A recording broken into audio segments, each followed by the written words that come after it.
Chapter 2 Candy Corn. That afternoon, I zoomed to my house from the bus stop, and I ran in my front door as fast as lightning. Tattletale! Tattletale spells tattletale, I hollered. After that, I used the word in a sentence. Tattletale. May is a big, fat tattletale. I heard my grandma's voice. "Judy B, honey? Is that you?" she called. "I'm in Ollie's room. Come back and see us." I circled my hands around my mouth. "Okay," I hollered again. "Okay" spells okay. After that, I hurried back there very fast, and I hugged my grandma real tight. "Did you hear me spell tattletale?" I said. "I looked that word up in my dictionary at school on account of May tattletaled on me today." Grandma Miller was changing Ollie's clothes. She shook her head at that news. "Oh, dear, not more trouble with May," she said. "Honestly, Junie B, you're just going to have to ignore that girl." I crossed my arms. "Yeah, only how can I even ignore her when she calls me a scaredy cat baby?" I said. "She told all the children that I am scared of Halloween, Grandma. Only if May knew what I know about Halloween, she would be scared too." Grandma looked curious at me. "What are you talking about?" she asked. "What is it that you know?" I swallowed very hard. Then I made my voice quieter. "I know 5 scary secrets. That's what I know," I said, "only I'm not even allowed to tell anyone, or else my head will turn into a wart." Chills came on my arms. "Polly Ellen Puffer told me that," I whispered even softer. Grandma Miller wrinkled her eyebrows. "Polly Ellen Puffer?" she said. "Wasn't he the boy who told you that a monster lives under your bed?" I nodded my head. "Yes, that's the exact same Polly Allen Puffer," I said. "He knows lots of scary stuff, Grandma, on account of Polly Allen Puffer has a brother who's in 8th grade, and 8th grade is almost as old as a grown-up." Grandma did a little smile.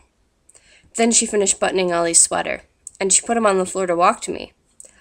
Ollie does not walk that professional. He teeters and totters and weevils and wobbles. He fell down on my foot.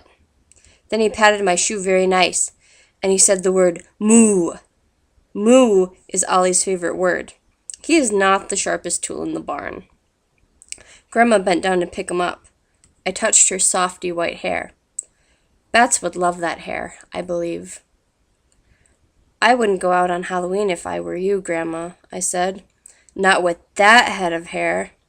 Grandma Miller did a little frown. Then she fluffed her hair very much. "Why, what's wrong with my hair?" she asked. "Don't you like it?" I zipped my lips shut, 'cause I said too much already, I think. Grandma Miller fluffed some more. "Speaking of Halloween, your mother is coming home from work early today. She wants to take you to the store to buy your costume." Just then, more chills came on my arms.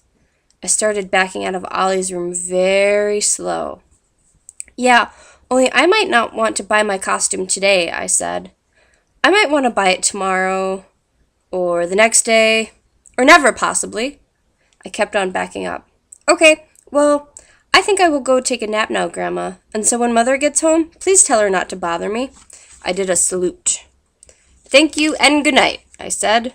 After that, I turned around, and I ran to my room, and I quick closed the door. A second later, I opened it a tiny crack. "Yeah, only don't forget what I told you," I called. "Do not go out with that head of hair on Halloween, 'cause that is just asking for it, Helen." Grandma Miller called back at me. She said, "Please do not call her Helen." I shut my door again. Then I picked up my favorite stuffed animal named Philip Johnny Bob, and I hurried to get in bed. "If we pretend to be asleep, maybe I won't have to go to the scary Halloween store with Mother," I told him. Philip quick pretended to snore. I tapped on him. "Yeah, only she's not actually home yet, Phil," I explained. "Plus I need to tell you the 5 scary secrets, 'cause I can't tell them to real actual people. But you don't count probably, 'cause your ears aren't even real." Philip Johnny Bob felt his ears with his front foot. "Really? You're kidding me," he said. "My ears aren't real?" "Are you sure? Because they really, really feel real, don't you think?" I felt his ears. "Yes, Philip, they do feel real, but they're just made out of cloth. Philip Johnny Bob kept feeling his ears, and so finally I had to take his foot away. After that, I made my voice into a whisper, and I told him the 5 scary secrets. First, I whispered the secret about the monsters and the witches. Then, I whispered the secrets about the pumpkins and the bats and the cats. And finally, I whispered the secret about how candy corn is not actually corn. His mouth came open at that one. "No," he said. "That can't be true. Candy corn has got to be corn. It has corn right in its exact name. Plus, it even looks like corn, kind of. And so if it isn't corn, what kind of vegetable is it?"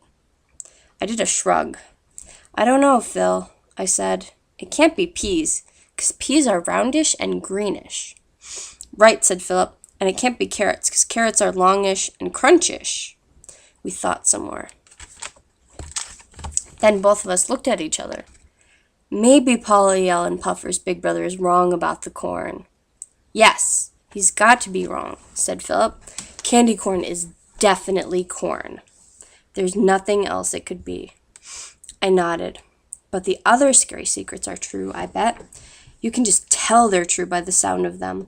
Like, why would a real, actual monster put on a costume if he already knows he looks like he's wearing one?"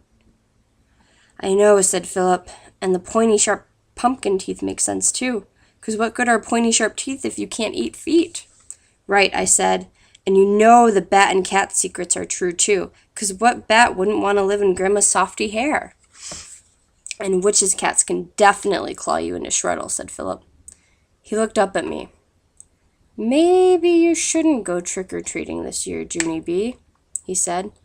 "Maybe you should just stay here with me, all safe and sound, right in your own house." I hugged him very tight.